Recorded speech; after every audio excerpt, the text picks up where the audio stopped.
Hello again, and welcome to Broadcasting Scotland. It's Monday the 16th of January. I'm Andrew Wilson, and this is Scotland at 7. This evening I have the latest daily update from Ukraine on day 327 of the illegal Russian war of aggression and imperial ambition. Then I will introduce our guest for this evening, and then together we will discuss some of today's headlines from Scotland and around the world. Russia and Belarus have begun joint Air Force drills this morning, triggering fears in Kyiv and the West that Moscow could use its ally to launch a new ground offensive in Ukraine. Václav Klaus, the Chernihiv governor, has warned Ukrainian residents that there is likely to be an increase in air raid warnings as a result of the exercises. Belarus described the drills as purely defensive, despite being the base for Russian troops to launch their failed assault on Kyiv in February 2022. Russia launched an attack on Ukraine's southeastern city of Zaporizhia overnight, wounding civilians and destroying residential infrastructure, according to regional officials. As of Sunday, Ukraine's forces have almost certainly maintained positions in Soledar, north of Bakhmut, according to the UK Ministry of Defence. The number of people killed in a Russian missile attack on a residential block in Dnipro has risen to 40, according to local officials. At least 75 people were wounded and 39 people had been rescued as of Sunday afternoon. The city government in Dnipro said 43 people are still reported missing.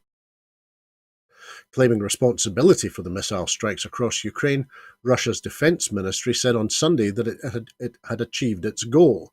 However, they did not mention the attack on the residential building in Dnipro. President Vladimir Putin has told Russian state television that his so-called special military operation in Ukraine has gained positive momentum. And the UN nuclear watchdog is expanding its presence in Ukraine to help prevent a nuclear accident. During the ongoing conflict, the agency's head, Rafael Grossi, has said. A Russian man who reportedly fought for the private mercenary Wagner Group has crossed into Norway and has requested political asylum. The Shakhtar Donetsk president, Rinat Akhmetov, has donated £20.5 million of Mikhailo Mudrik's Chelsea transfer fee to the Ukrainian war effort. Poland's Prime Minister, Mateusz Morawiecki, has said that Germany should take decisive actions and send all sorts of weapons to Ukraine to help its troops defend themselves against Russia's invasion. Jens Stoltenberg, NATO's Secretary-General, has said that Ukraine could expect more deliveries of heavy weapons from Western countries soon. Western allies will consider sending battle tanks to Kyiv ahead of a meeting in Ramstein in Germany next Friday, where governments are expected to announce their latest pledges of military support. And the US military has launched an expanded, more sophisticated training program of Ukrainian forces that is focused on large-scale combat and designed to bolster Ukraine's ability to take back territory from Russian forces, according to the Pentagon's top general yesterday. Now, we're lucky enough to be joined this evening by Paul McLennan MSP. Paul has been the MSP for East Lothian since 2021. Previously, he served as a local councillor for the Dunbar and East Linton multi-member ward on East Lothian Council, and he was both the SNP group leader and the council leader from 2007 to 2012. Paul's also been a board member of the NHS Lothian, the regional offices of Scottish Enterprise, and the Commission on School Reform. Paul, good evening. How are you keeping? Evening. Not bad, not bad. It's snowy Good. East Lothian tonight, so. Absolutely, Paul. Well, thank you for braving the snow and thank you for joining us on Scotland at 7 this evening. Now, our first story this evening has been breaking just before we came on the air because the UK government is to block the Scottish bill designed to make it easier for people to legally change their gender. Rishi Sunak's administration said it fears that changes will have an impact on equality laws across the UK. Our First Minister, Nicola Sturgeon, has condemned any such move as an outrage. The GRR bill would make it easier for trans people to obtain a gender recognition certificate by removing the need for a diagnosis of gender dysphoria, lowering the age threshold for applications, and reducing the time applicants need to live in their acquired gender. During the amendment stage, a change was made to the rules for 16 and 17-year-olds, which requires them to live in their acquired gender for 6 months, while for over 18s it would only be 3 months.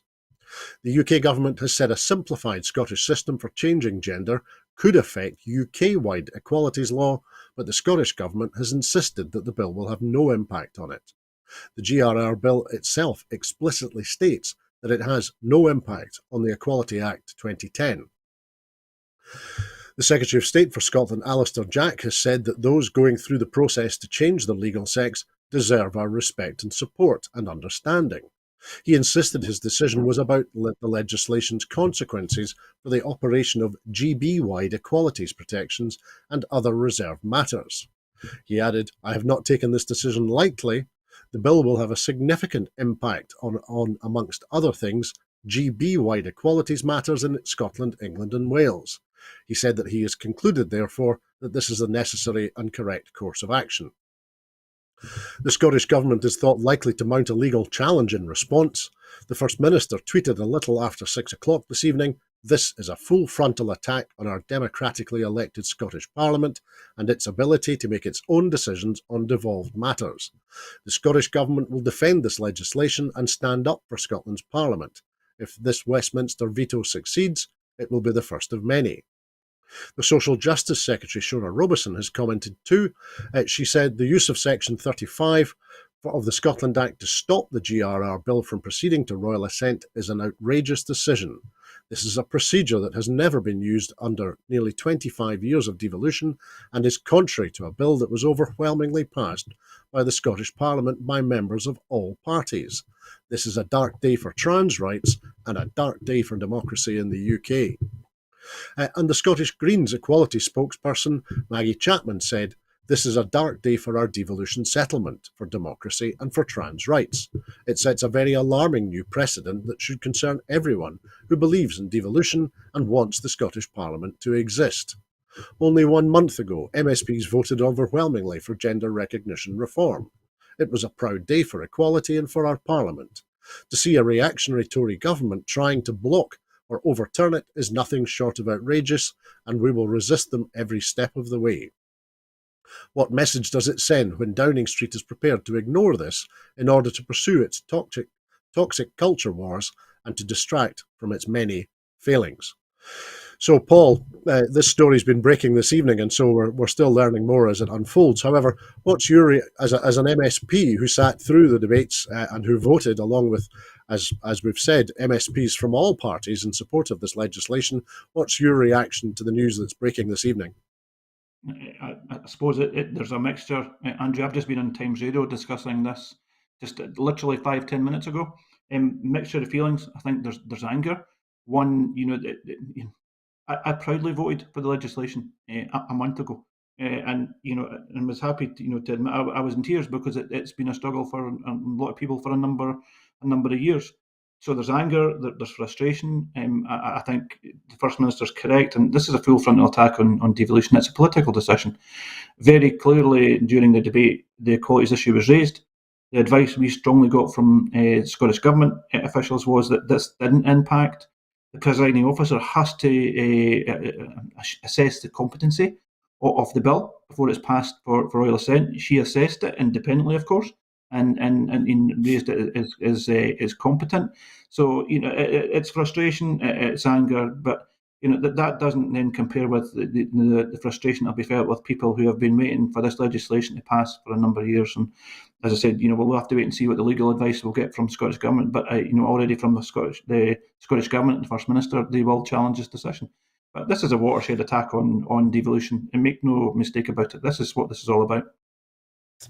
Well, that was the next question. The other question I was going to ask you, Paul. The Jamie Green MSP, one of the Tory MSPs who backed the reforms, has already said that blocking the bill will be a gift to the independence movement. Is Jamie Green correct? Yeah, I think he is correct. I think people will assess this and say it's a political decision. Already, I've seen tweets from Richard Leonard, for example, and from McLennan, and I'm sure there'll be others, strongly condemning the decision that's been made by the UK government, saying the same thing. It's an attack on devolution. And it is an attack on devolution. And whatever party any MSP is from, they should be really concerned about the decision that the UK government has made. And I think I would agree with the First Minister. If the UK government think they can do this with this legislation, what else are they going to block? What else are they going to block? It's a full frontal attack on devolution. particularly from a Scottish secretary who doesn't believe in it, and then he's backed up by some of his colleagues in the Scottish Parliament who wouldn't, ironically are there but don't believe in the institution itself. That's a very good point, Paul. And there was one other thing you mentioned, Alistair Jack. There, he said this afternoon that he wanted to treat those who are going through the process to change their legal sex with respect, support, and understanding. Do you think does Alistair Jack really care about this admittedly small proportion of the population who are going through the process of changing their legal sex at the moment? Does Alistair No, Jack care about them? no, not at all. Not at all. And this was politicised by the Conservatives all the way through the process. And remember, up until the 2016 election, in 2016 Scottish Parliament election, the Conservatives had this in their manifesto about GRR. Only then did they change it in 2021, and it was clear during the course of the debate in the Parliament, all the Tories were trying to do was filibuster. All they were trying to do was create political tension in terms of that. And remember, three of their other MSPs, Sandesh Ghanani, also voted for the legislation as well in terms of this. So it's been politicised, and make no more than that. It's been politicised. They couldn't care about the rights of the trans community, and that has to be very clearly put across now. And I've already seen, if you look at Twitter, some of the groups that represent the trans community and equalities are outraged at this decision. Thanks, Paul. Now, we'd better move on to our next item this evening, because patients who no longer need to be in hospital are to be reassessed as soon as possible to get them the right care in the right place at the right time. Before the end of the month, each health board area will identify patients who are clinically safe to be discharged without further delay, and who can safely move home or to another setting, such as an interim placement in a care home. Staying in hospital is not the best option for those who are clinically fit for discharge. Being in hospital for longer than needed is not in the best interest of the individual, particularly for older patients, because it can reduce their ability to look after themselves and to return home. This approach is based on good practice already adopted by several health boards. Patients will only be discharged if it is deemed safe, and clinical risk assessments will take into account the capacity of social care and social work and the potential impact on families or carers of patients. This is the latest step in efforts to free up capacity in hospitals and help get the NHS through the toughest winter in its history. It builds on last week's £8 million commitment to provide an extra 300 interim care home beds to get patients discharged quicker. The Health Secretary Hamza Yusuf said, "First and foremost, we know that hospital is not a good place to be for people who are medically fit to leave, because it can lead them to becoming weaker or less independent. That's why it's so important they can move home or to a homely setting as soon as possible. If we can reduce delayed discharge, there is more chance that beds will be available for people who need them. We hope that these reviews will also contribute to reducing some of the pressures our hospitals are facing." So, Paul, firstly, this is the latest step in efforts to free up capacity in hospitals and help get the NHS through this toughest winter. And it builds on last week's £8 million commitment to provide an extra 300 interim care home beds. So, taken together, do these two initiatives sound to you like a good plan? Yeah, and I think you go back to October as well, where Scottish Government announced additional funding as well, taking on extra nurses and nursing staff and so on at that particular time. So if you add on these, yes, they are, and I think I think there are extraordinary pressures at the moment. I visited a local GP surgery this morning.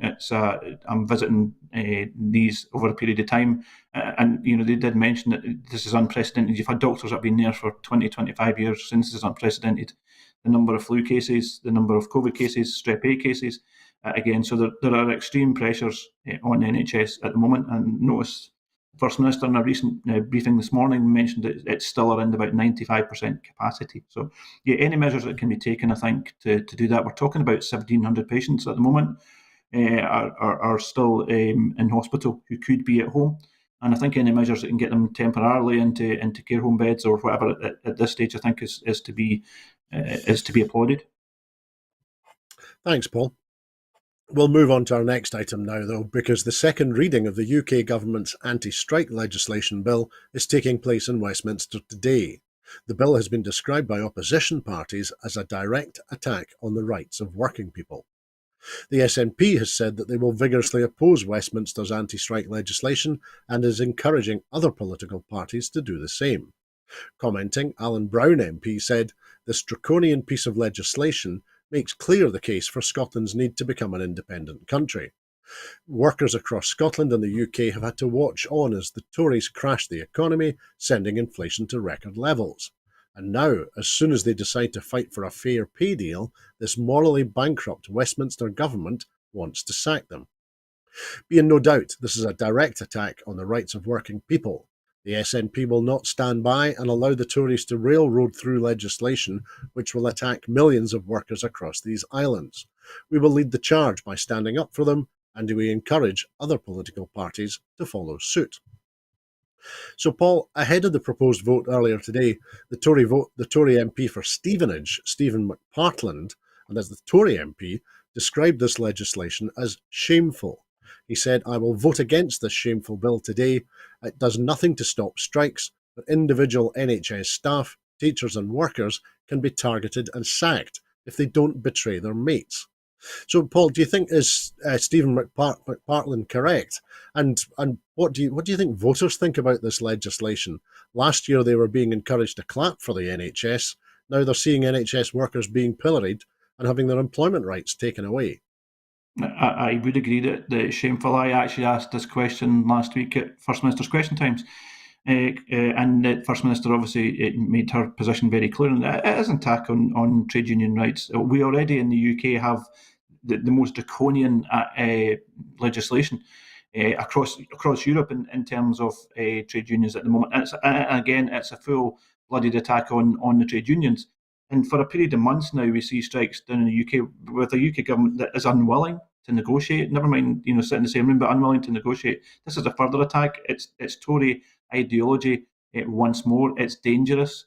I don't think the public support it at the moment. I think we've seen poll after poll supporting the rail workers, supporting teachers, supporting the communication workers, and so on through BT and Royal Mail. So I don't think this will be backed up. It's they're aiming for the Tory hardcore vote, which I think is which and likes of the Daily Mail that will applaud this kind of measure. Absolutely. Thank you, Paul.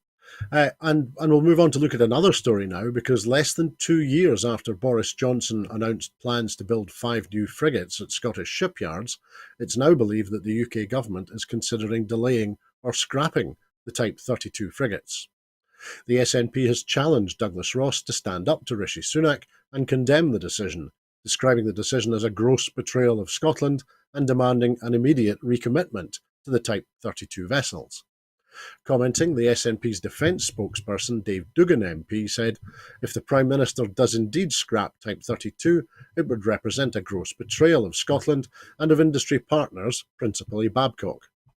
Babcock has invested huge levels of private capital in Rosyth and are right now delivering the extraordinary Type 31 frigate, and with it, unprecedented value for money to the taxpayer." However, despite the exceptional success of the Type 31 to date, it should come as no surprise that the UK government is attempting to rip up its commitment to the Type 32 after recently awarding the Royal Navy's 3 Fleet Solid Support ships to Navantia in Spain rather than in Scotland. So, Paul, the UK Defence Journal reported that people in Scotland are used to chopping and changing of frigate orders, and that this step will only remove trust in the UK government.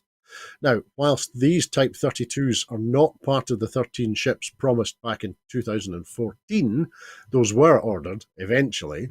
These newly planned vessels were expected to be built in Glasgow or Rosyth, and it's no secret that in an industry like the shipbuilding, a continued drumbeat of orders is essential to keep the industry going. So if this decision is taken to delay or scrap the Type 32s, it'll not only damage the shipbuilding industry, it will destroy any remaining trust many in Scotland have that the UK is acting in their best interests. It might end not only the shipbuilding industry, it might help to end the UK. So does this Tory government understand industrial policy, or defence policy, or the way in which its actions are perceived by voters in Scotland? I think the key thing, Andrew, for me, that this is a series of broken promises we've had about orders from the UK government in this regard. You mentioned in about 2014 again, used during the independence referendum. But this is a series of broken promises. I've certainly seen by all means of the reports that are coming out and saying that this is almost certain to happen. I've not seen any Tory MSPs or MPs come out and trying to talk about this at all. It will be damaging, obviously, to the economy in terms of the Scottish economy. And you're right, the shipyards need the orders, they need the pipeline to make sure that they continue to grow. Babcock have invested a large amount of money in that regard, so it will be particularly damaging. I think one, obviously, to the workers, two, to the viability of that. But again, it's trying to understand how industrial strategy in Scotland through the Conservative government, they've never cared over a number of years, and this is the latest instant in terms of that. Thanks, Paul. I was reading today there's more analysis with regard to the performance of the UK economy in comparative terms, and it was being pointed out that because of the implementation of Thatcherite policies, there are now fewer robots in manufacturing facilities in the UK per head of population than there are in either Slovakia and Slovenia. And then if you took London out of the UK economy, the UK economy is now smaller than Romania. So the lack of industrial policy, I think, is plain for all to see.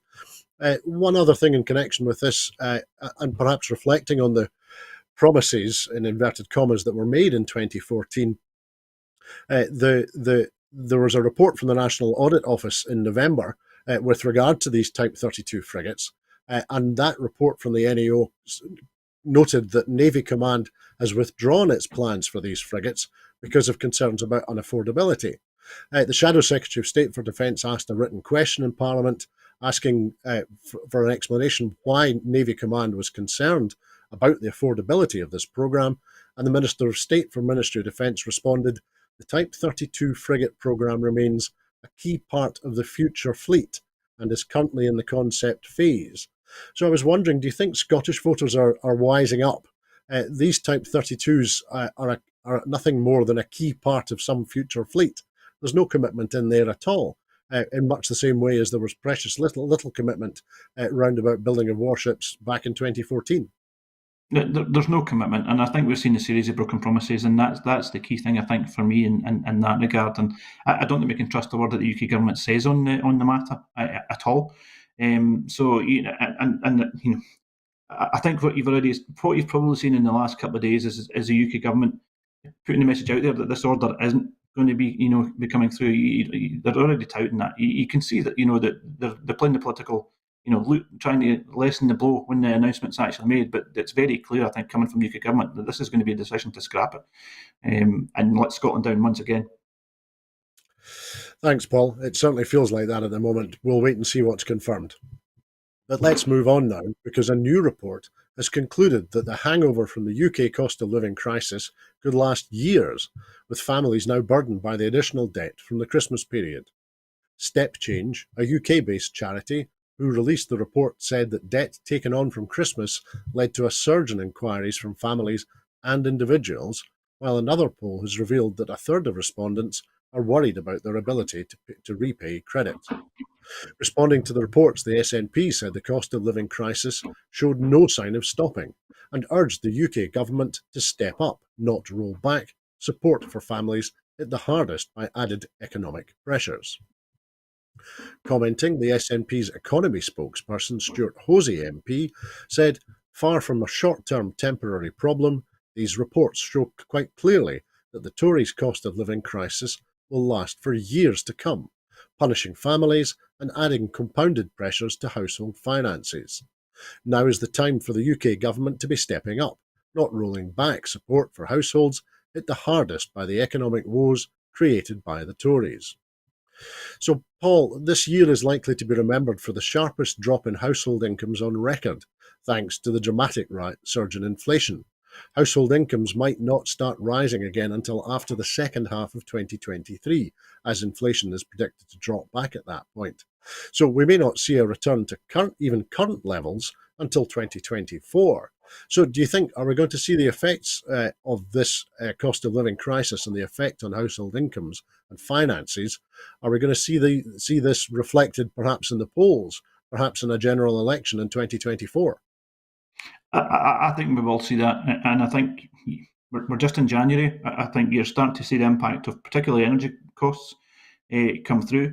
in terms of that, and people will be receiving their first bills, I think, probably depending if they get the bill monthly or quarterly in terms of that. So I think there will be an impact on that. I think the Tories are in a weak position as it is. And who knows, as we approach a general election, you're still hearing rumours and clamours for Boris Johnson to be brought back. I think it will be reflected in the polls. I think both in the UK and in Scotland, in terms of what we're looking at, and what we're certainly seeing in our emails about casework is it is beginning to hit an impact on people, quite considerably now, and we're seeing an uptick probably since Christmas, particularly. We're getting a lot more emails about that as reality begins to hit. So yeah, I think it will impact. Thanks, Paul. Of course, we're just past Blue Monday, the first Monday after Christmas, when the credit card our bills start to arrive. So it's not a surprise what you're saying there, and of course there's a huge amount of uncertainty at the minute. The most obvious risk is that energy prices jump again if, for example, Western countries tighten sanctions on Russian energy. Now, and that would cause an even steeper fall in real disposable incomes as people begin to choose whether to heat or eat. So this degree of uncertainty and also reliance on dependence upon things which are completely out with the control of a Westminster government, I would suggest that it's pretty much unprecedented, certainly in the last few decades. So what do you think, both in terms of voters, but also in terms of constituents, if I can distinguish them? What do you think the effect of this continuous coruscating uncertainty is going to be on people? Yeah, it'll certainly slow down the economy. I was on a meeting today with Homes for Scotland, who obviously represent house builders in Scotland, and they're certainly seeing a slowdown across Scotland, in certain parts more than others, but certainly seeing a slowdown in terms of that. Now, that is because of uncertainty around about interest rates, about people worried about their jobs, about their disposable income. So that feeds through not just into house building, but obviously into leisure goods, into retail, and so on. So that it's almost like a vicious circle. As that continues, uncertainty continues, it will impact on all parts of the economy, and people, will quite rightly be trying to either save their money or making sure they're not spending as much because of the concerns that come through. That in itself impacts obviously on business viability and so on. Thanks, Paul. Thank you. Now, people might be forgiven this evening for thinking that this is in fact Alistair Jack news rather than Scotland at 7, because a company partly owned by the Scottish Secretary is currently under investigation for failing to submit up-to-date accounts. And it has now been revealed that the company, Gym Group One Rebel, of which Mr Jack is a shareholder, had received a £2 million loan from the UK government at the height of the pandemic. The SNP is demanding to know exactly what Mr Jack knew about the loan and how a company that he, a UK government minister, partly owns, can be under investigation. It has also been revealed that the Tory party chair, Nadim Zahawi, has had to pay back millions of pounds in taxes to HMRC. Commenting, the SNP Shadow Scotland spokesperson, Dr Philippa Whitford MP, said, "Anywhere the Tories go, Sleeves seems to follow them around. That is why Scotland must be able to become an independent country to escape this UK government that is mired in corruption and cronyism." Alistair Jack has serious questions to answer about what he knew about this COVID loan of £2 million to a firm in which he owns a significant share. How can it be that a company with a government minister as a majority shareholder is under investigation for not submitting up-to-date accounts? This beggars belief, and Alistair Jack is answerable to clarify his involvement in obtaining the loan for this company. So, Paul, in fact, Alistair Jack's ownership of this company is small, less than half of 1%. But to my mind, that's not the issue here. Why would a Minister of the Crown not put this and their other investments into a blind trust or into the hands of a family member rather than retaining ownership and risking what has happened here, the perception or the actuality of a conflict of interest? Is it just that Tory ministers nowadays, and for that matter, Tory members of the House of Lords like Baroness Michelle Mona Mayfair, simply don't care anymore so long as there is a buck to be made, or they don't think that they think that the law only applies to the little people and not to them? I would agree, Andrew. I think there are two clear principles. One, in terms of declaration of interests, that there are very clear rules both in the Scottish Parliament and the UK Parliament about declarations of interest. So that should be in his register of interests. And he should have mentioned that, obviously, when the loan was made aware of that. So I think that would be one thing the authorities need to check out first and foremost. And secondly, is he breaking any laws in terms of that, as we've seen the allegations about Baroness Moan in terms of that? So there seems to be a trend, and it's not the only two. Alistair Jack and Michelle Moan are amongst others from who have an interest in terms of that. And I think there's various other allegations at the moment around about other Tory MSPs, Lords, and so on, benefiting from COVID, and there seems to be a trend developing in that regard. So I would hope that the authorities will check out in terms of his declaration of interest, but also the legalities of it. But the message it sends out, not very healthy at all. Absolutely, Paul, absolutely. Now, I'm going to try very hard not to mention the Secretary of State for Scotland's name for the rest of this programme. We'll see how we get on, because we'll move on to another story now, because a Metropolitan Police officer has been revealed as a serial rapist who committed more than 71 serious sexual offences, despite the force being told of repeated allegations over 2 decades that he was a threat to women. Police Constable David Carrick, an armed officer in the Parliamentary and Diplomatic Protection Command, admitted today to 49 counts, some detailing multiple offences, against 12 women. Police and prosecutors say he exploited his position as a Met officer to lure women, then terrorise them into staying silent about his sexual attacks and degradation of them. The scale of offending by Carrick, 48, spanning 17 years, makes him one of the worst sexual offenders in modern criminal history. He pleaded guilty to the final offences against him at Southwark Crown Court today, allowing reporting restrictions to be lifted. It can now be revealed that the Met has admitted errors in failing to spot Carrick's escalating danger during his 20 years of service. The force was told about 9 incidents between 2000 and 2021, including 8 alleged attacks or clashes Carrick had with women before the arrest that led to his convictions. No action was taken by the Met, with the women either refusing to formally complain or withdrawing their cooperation from the police investigation. Alarm bells also failed to ring within the force, which promoted Carrick in 2009 from patrolling the streets to being a member of an elite armed unit, the Parliamentary and Diplomatic Protection Command, guarding embassies, Downing Street, and the Houses of Parliament. His victims were warned that if they spoke out about him raping and sexually abusing them, they would not be believed because he was a police officer. He verbally abused the women, calling one his slave, and used sexual violence to degrade them, including urinating on some of the women. The Met said it should have spotted the threat Carrick posed to women during his time in the force. From 2001, when he first passed the force's vetting procedures. In 2009, he was given a gun, and despite the complaints against him, he passed vetting again in 2017. Barbara Gray, an assistant commissioner at the Met, said the force was reviewing every past claim of domestic abuse or sexual offence against about 1,000 of the Met's 45,000 officers and staff. So, Paul, this is about the most astonishing story I've read out in over a year. The severity of this person's law-breaking is pretty much beyond me. The scale of the offending by Carrick spanning 17 years makes him one of the worst sexual offenders in modern criminal history.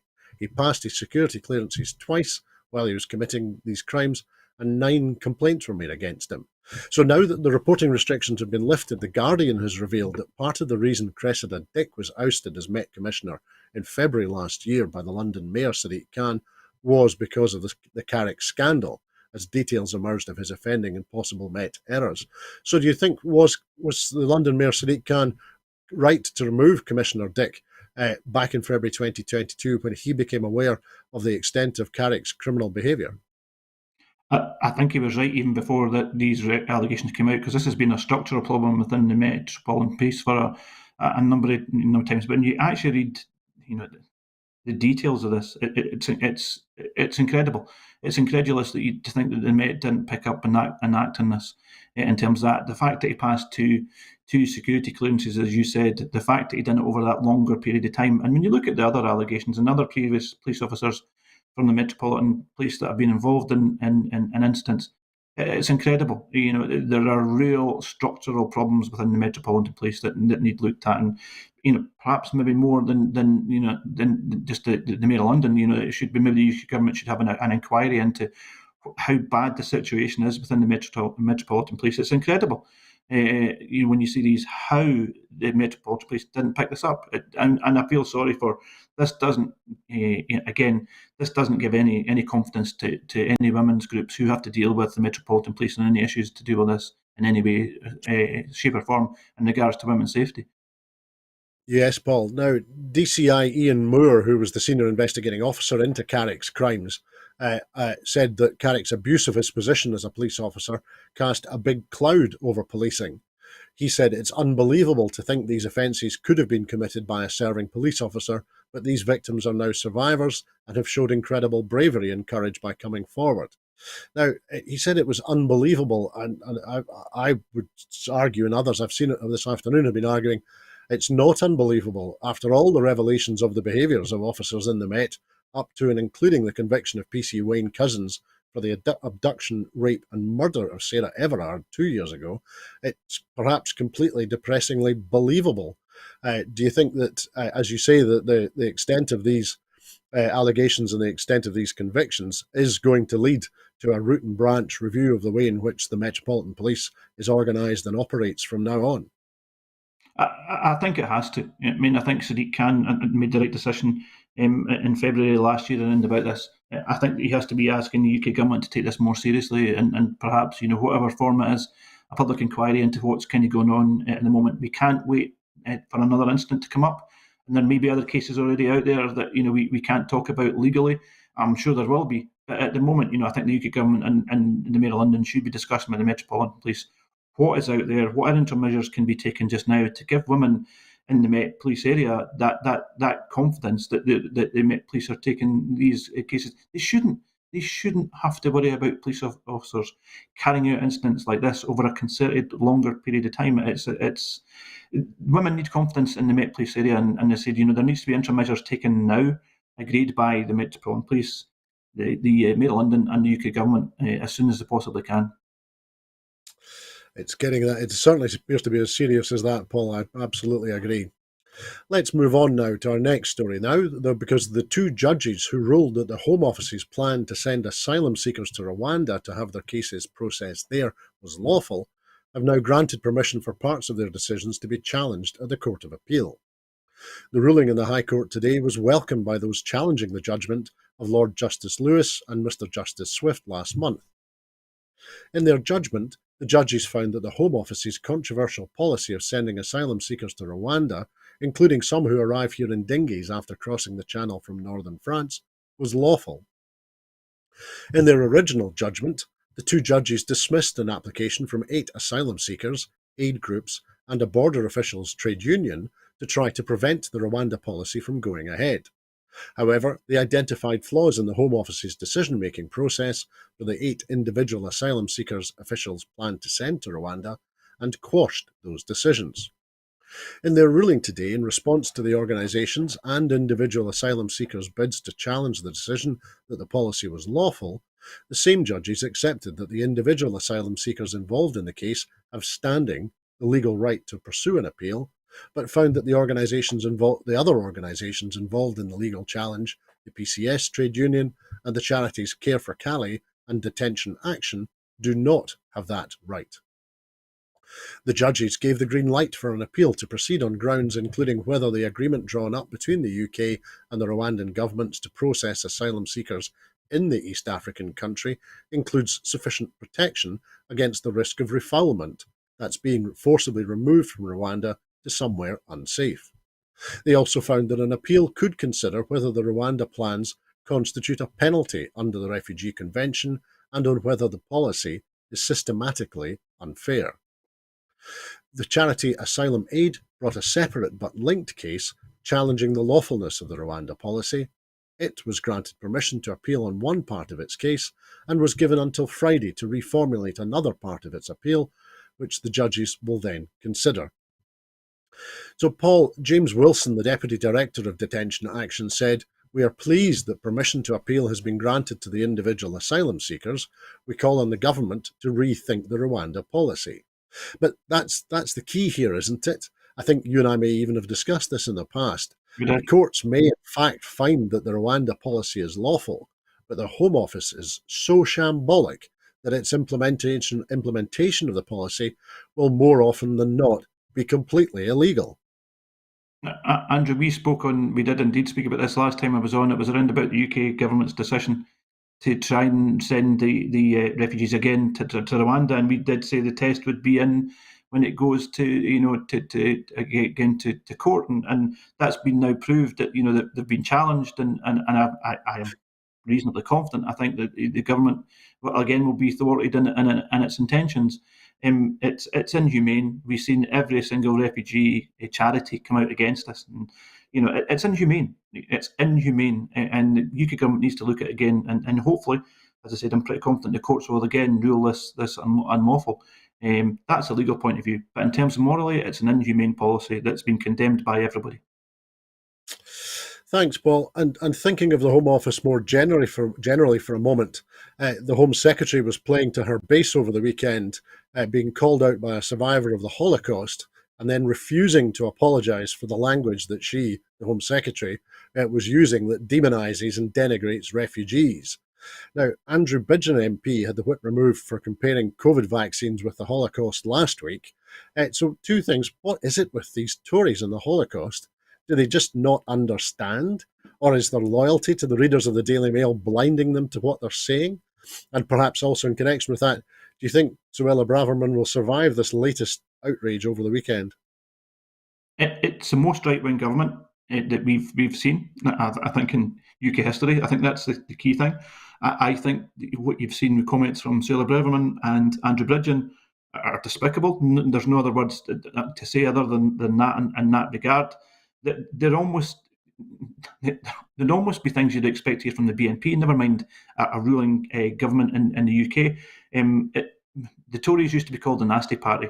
They are now back there, well and truly back there, and they well and truly earn that name in terms of this. It's despicable of what's been going on. It's shocking the language that's been used, and Rishi Sunak has to come out and condemn the statements that are made. I know that they removed the whip from Andrew Bridgen, but they should be looking at doing something similar. Suella Braverman shouldn't be in that position, should not be in that position, and she should be removed.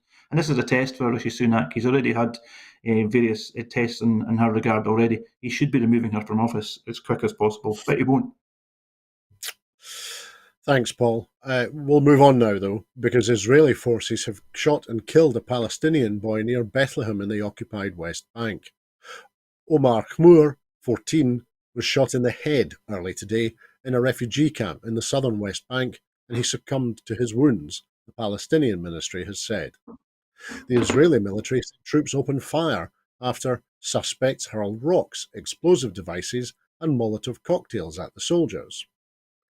Omar is the second boy killed in this refugee camp during an Israeli military incursion so far this month. One person was arrested by troops, the Palestinian Prisoners Club advocacy group said. The official Palestinian news agency, Wafa, said the army entered the camp at dawn and launched a campaign of raids on citizens' homes. Omar Khmour is the 14th Palestinian killed in the West Bank since the start of 2023, including civilians and fighters, with most shot dead by Israeli forces. That's according to Agence France Presse. Following a series of fatal attacks targeting Israelis last March and April, Israeli forces launched near-nightly raids in the West Bank, in which scores have been killed. The violence in 2022 made it the deadliest year in the West Bank since United Nations records began in 2005. At least 26 Israelis and 200 Palestinians were killed across Israel and the Palestinian territories last year, again according to Agence France Presse. So, Paul, as I say, Khmour is the fourth Palestinian child killed by the Israeli army in the occupied West Bank in the first 16 days of 2023. And as I mentioned, he's the 14th Palestinian killed by Israelis in total in the same 16-day period. So are folks outside the Middle East going to begin to react to that sort of rate of extrajudicial executions by the Israeli army in the occupied West Bank?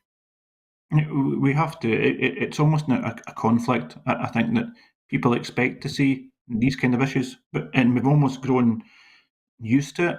But make no mistake that this is, if this was happening in apartheid South Africa, we would be condemning this. This is almost the same situation. It's the same. It's apartheid in Palestine, and the UK government should be doing more to speak out against this. I think that we can't allow this to go on. You're talking about kids being killed. When you come down to it, it's talking about kids being killed. And that, you said that's 4 in 16 days. We need to be doing more. And we now have the situation. We've got Benjamin Netanyahu back in government with the most right-wing Israeli government that's ever been seen as well. So I would expect to see more of these policies going forward, and we need to be pushing for a two-state solution as quickly as possible can, and that's the Scottish government and UK government. But thoughts and prayers with the families. But 14-year-old kids being killed by government in open air and seeming not to care. It can't go on. Can't go on. That's a very good point, Paul. Thinking of any 14-year-old child in the UK or in Scotland in the same situation.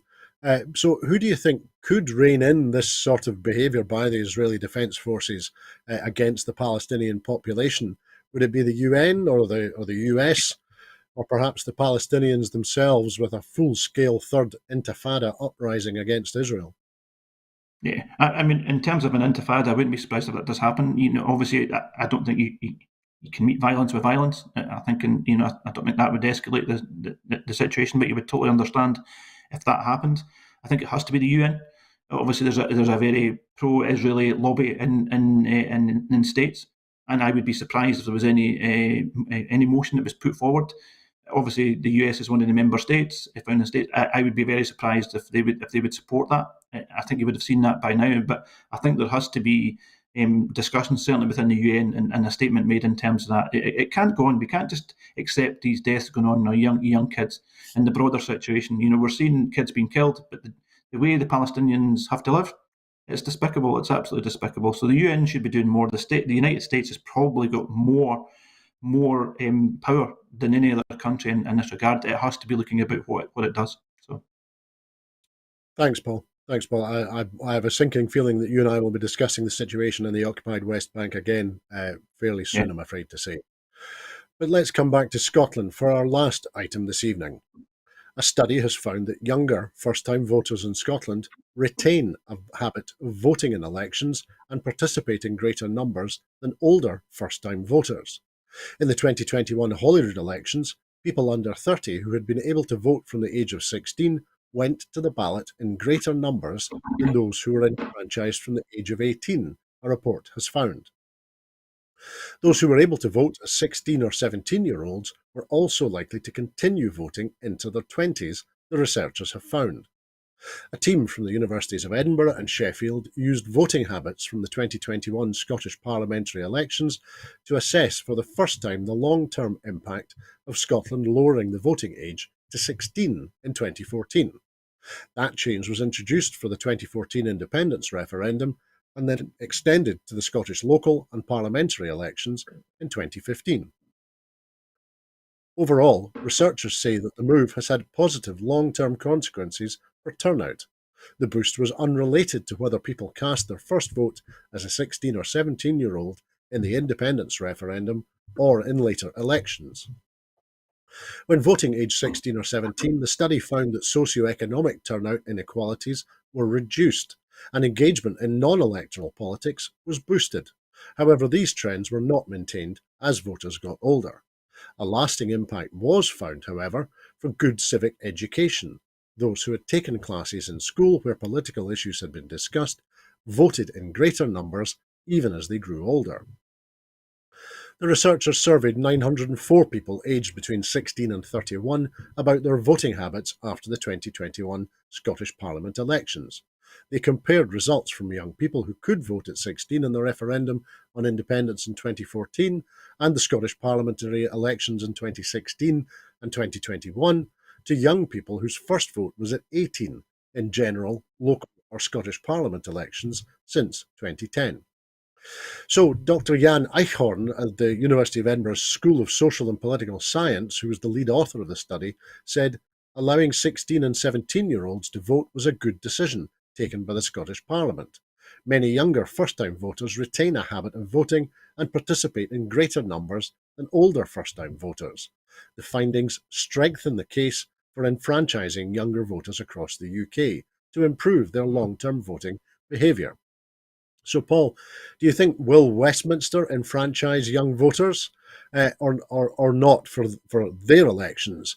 After all, in a wider context, the Tory government seems hell-bent on voter suppression with their introduction of a requirement to produce voter identification when you vote. I'd be very surprised if the UK government does the same. I think there was polling out.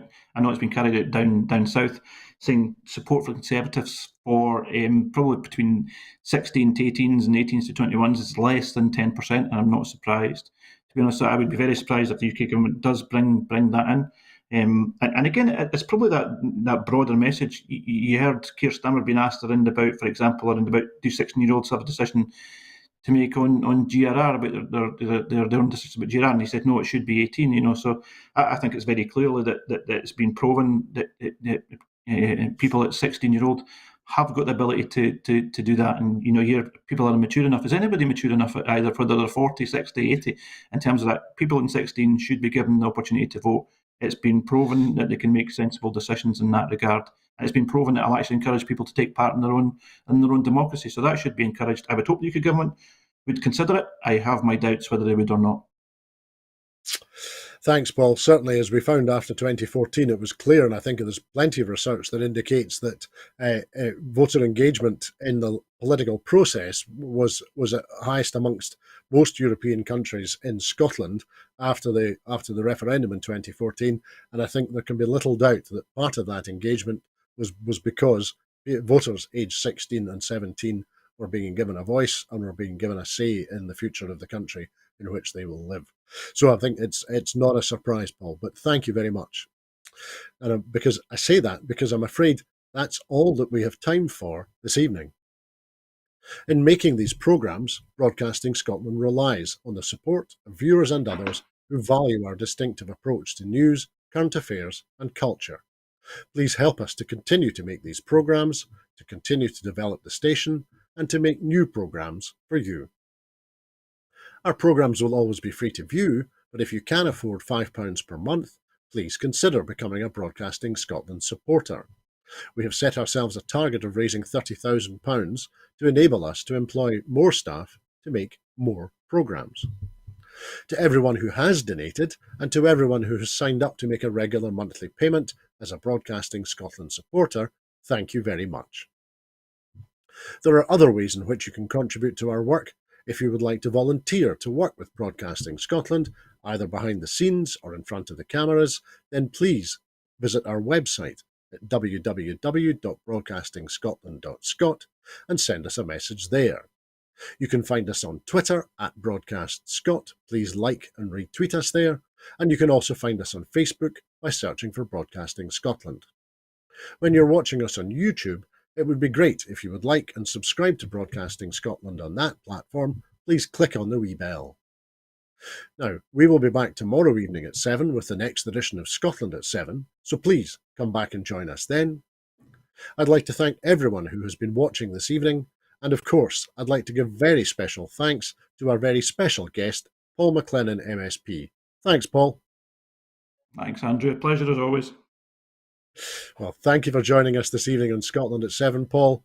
I hope that you and I hope that everybody watching has a very peaceful evening. Bye-bye.